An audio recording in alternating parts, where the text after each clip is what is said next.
Hey everyone, we're back. It's Simon Spiral. It's been a little while.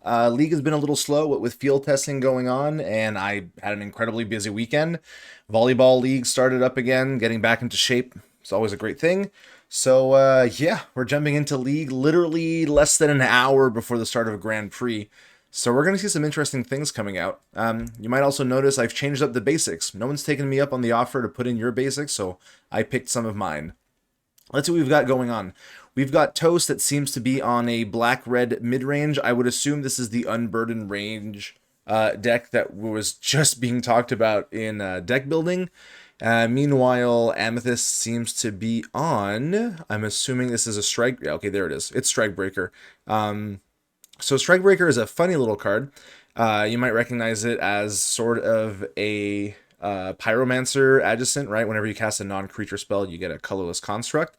And we have these really interesting cards in the format called, well, we call them rail lines. Essentially, you can return lands you control to their owner's hand rather than pay their cost, and then they enter tapped. So it's kind of like border posts, but better. And they're also like better diamonds from, Canon Magic.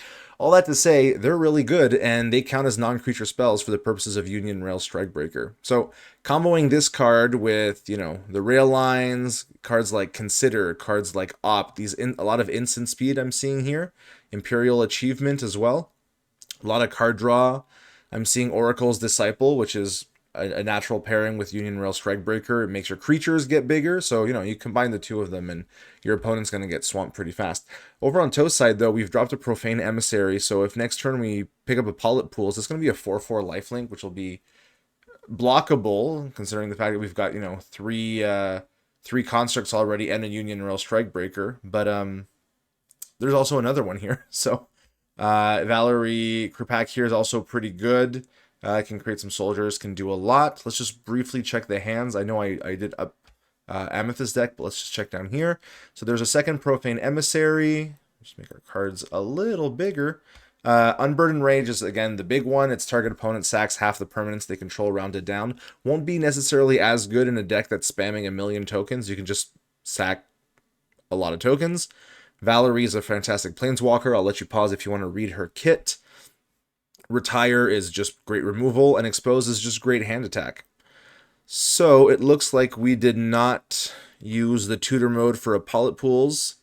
So let's see what's happening here on turn 3. Loving the use of these lovely basic lands, the full art ones here.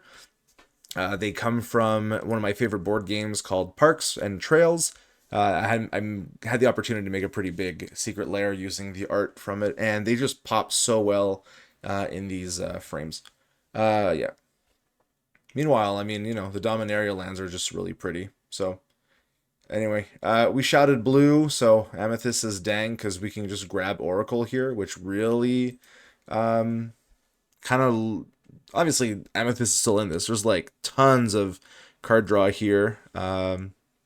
But there goes Retire. Profane is not a 4/4 though, so you definitely don't want to just attack into a bunch of 1/1s. But you've taken care of the Union Rail Strikebreaker. You've taken care of the Oracles in hand.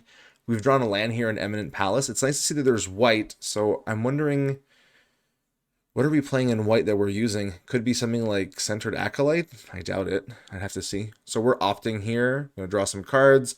Found a Wayfarer Shrine. Here's Imperial Achievement. We don't control the enchantment, and we didn't find anything here, so Amethyst is just going to concede that early game here. All the threats were taken out, and that Profane Emissary was going to start steamrolling in, and I believe it's going to be an issue. And like Amethyst said, the enchantments decided to stop existing. I'm wondering if instead we're on Embodied Soul. Maybe that makes sense. Whenever you cast non-creature, upgrade it. Maybe that's what it is. We're on up on Embodied Soul. We'll see in a second. Again, not able to check sideboards, just as a reminder here in League. That would be a breach of privacy here, and players would be able to kind of just get the read on their opponents, so it's not like in a Grand Prix where deck lists are open. So let's see what's in opening hands. Let's see if I called it correctly with Embodied Soul. I called it correctly. There's Embodied Soul. And it's also really nice to see Mina, actually. So Mina was played enormously last month in our Phoenix decks, which we haven't seen a lot of since Anzin's a cool card here. Each land is just simply an island. So we're going to go Mina here, which means on this opponent's turn, we'll get a free opt, Imperial Achievement, or we can't cast Embodied Soul there because it won't have flash. But because this is a creature and an enchantment, we're just missing the artifact, I believe, for Imperial Achievement. Really interesting. So draw 2 cards, blue for instant is huge. But getting an artifact, a creature, and an enchantment is not like nothing. But I wouldn't be surprised if, this card is secretly cracked, as we say. Anything new on this side? Yeah, so we've got Fiery Erasure, which is a 3 damage to a creature, planeswalker, and it exiles them. So it's quite good. The Flames Approach is 3 damage as a sorcery, but then it has Memento, so you can cast it for 5 from the graveyard. And when you do, it then resolves into a 3/3 menace whenever it attacks, deals 3 damage to each opponent. Also quite good. We're running Fires of Renewal here, which is a 3 mana, deal 2 damage to each creature, and then you create a treasure token. So it's nice to see this paired up with Unburdened Rage, because if you can get this the turn before, you sweep the board of everything small, and then Unburdened Rage just absolutely, erupts their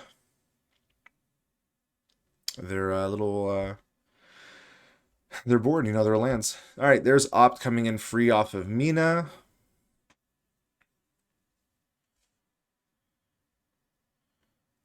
Let's see what was found. We've got a Event Horizon, good piece of removal, flexible piece of removal. It hits non-land permanents as long as there's a big enough board on either player's side. And well, if you're the kind of deck that's putting out a lot of tokens, that'll happen naturally. So here's Embodied Soul. Mina being exiled is pretty big. The card's still fantastic. I mean, the only thing that got hit was the flash. So you can main phase a Mina and then just reap the rewards during your opponent's turn. So here's Expose, naming blue. It's going to pick out either Imperial Achievement or Opt. This is what? Enchantment. In response, we're going to play out the Opt. Okay, so it's going to hit the achievement. Which, it's kind of risky, right? I mean, you're scrying, so you might know what you drew. But let's say you draw something that you don't want your opponent to have. I almost wonder if you'd rather have them hit the Opt. I guess getting the lifelink and the counter on Embodied Soul is pretty big here. Yeah, okay. Ultimately, you're hitting one of the cantrips, so it's better to have one cast than not.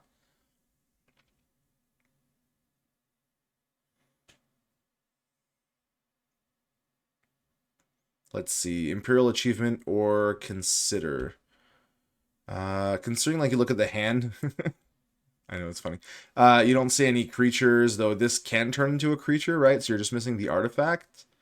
I think you pull Imperial Achievement. Consider is great.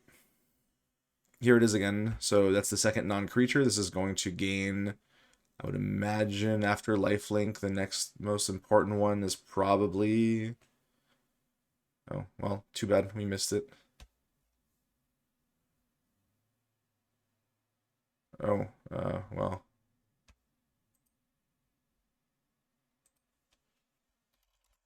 Let's just let them know.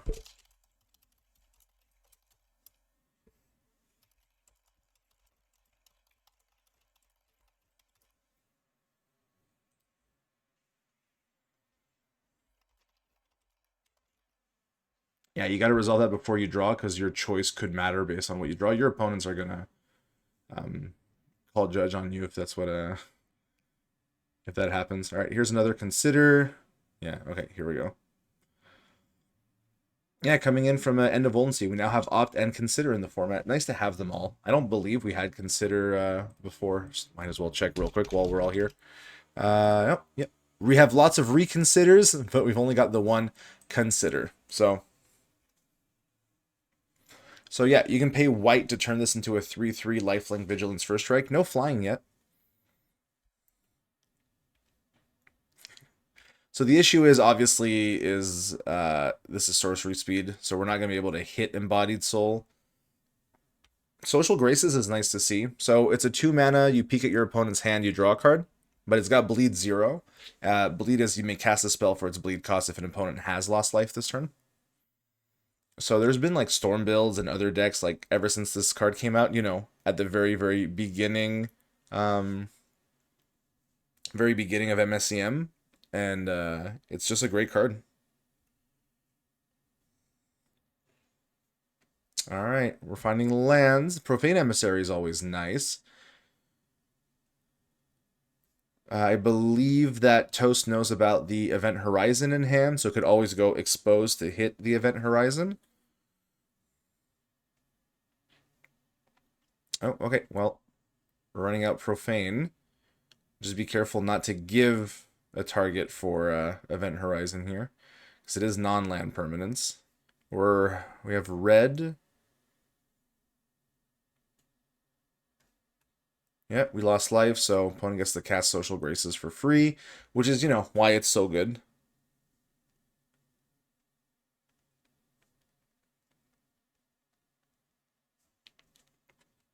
It's a great card.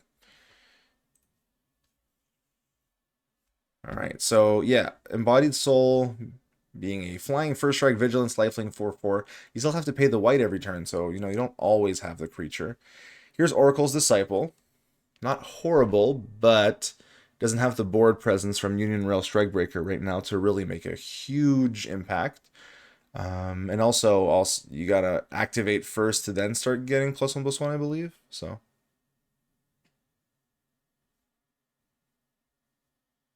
All right. Looks like we're going for it. Having vigilance is important here, right? Because you hit and then you can keep it back as a blocker as long as you got the extra white.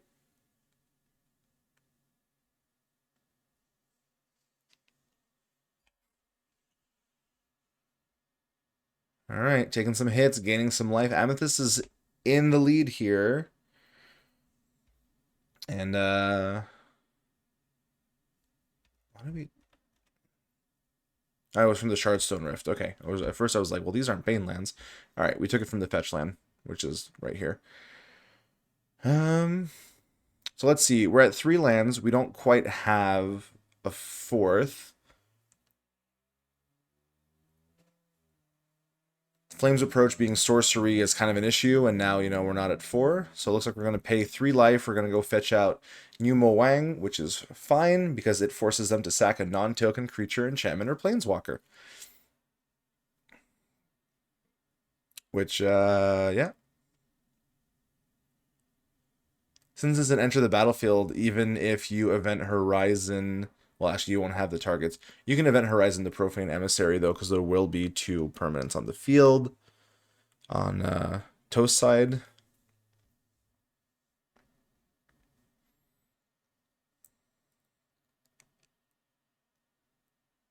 We'll see. All right, so firing off the free Social Graces. Yeah. Gets to see the opponent's hand again, draws a card. It's an Imperial achievement. Still no artifact for it, though.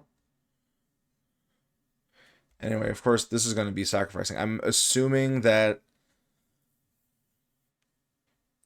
I don't know. I think you just sacrifice the new Moang, right? Or do you sacrifice your Profane and hope to get it back? Maybe that's what you do. You go black and then you go 2 and a black to bring back a creature not named. Maybe that's what you do. You keep this around. All right, so got it.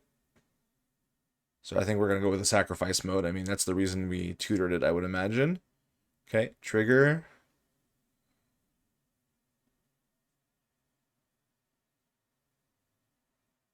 All right. I actually don't remember who sacks first in this sort of a thing. A lot of these effects normally say starting with you, but oh, okay. So we sacrificed Neuma Wang. That's fine. One of the reasons to maybe yeah, you get the 2 hits here, but maybe the reason to keep it around is as a 3 mana, it's a lot harder for Event Horizon to hit it.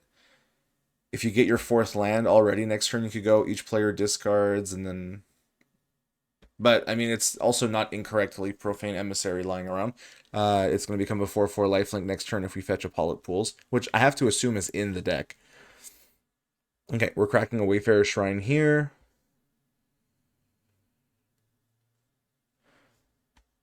Here's the opt.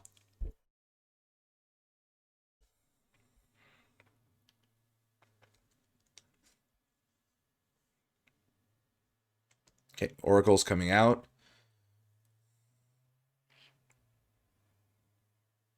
Let's see if we go for the Polyp pools. Yeah. Or also could also be another new. Okay, well, it's the Polyp pools. It could also be just another new Moang and then just use that as removal, but it feels like a little excessive here. I feel like Polyp pools is great. You get to your 4th land, which is something that we needed, and now your Profane Emissary is a 4/4 lifelinker, which is really good.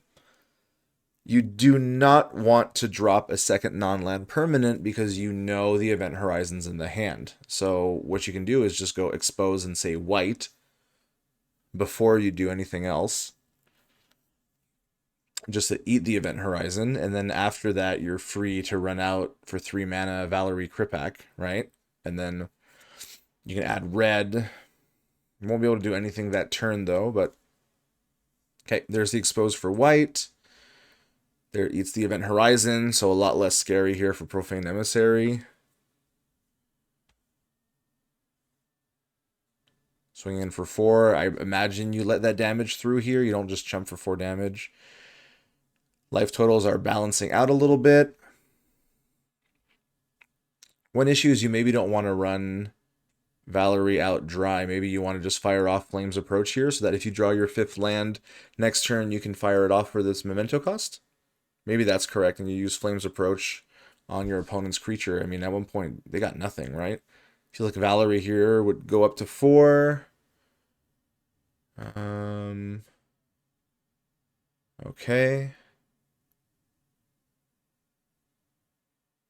Okay, looks like we're going to cast a opt here, trying to go find an answer or something.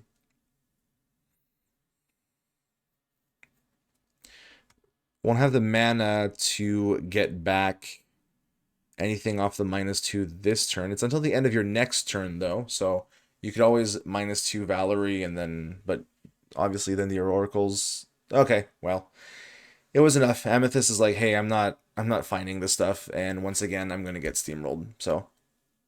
Interesting decks on both sides. It's funny that this black-red is actually performing really well for something that was thrown together really quickly here in deck building. Maybe we'll see it in the Grand Prix. Stick around and find out, and thanks for tuning in today. A short one, but a good one. But no, it is commentary worthy. It was fine. Don't worry about it, Amethyst. It's going up. It was a great video. So thanks again for tuning in, and have a great one.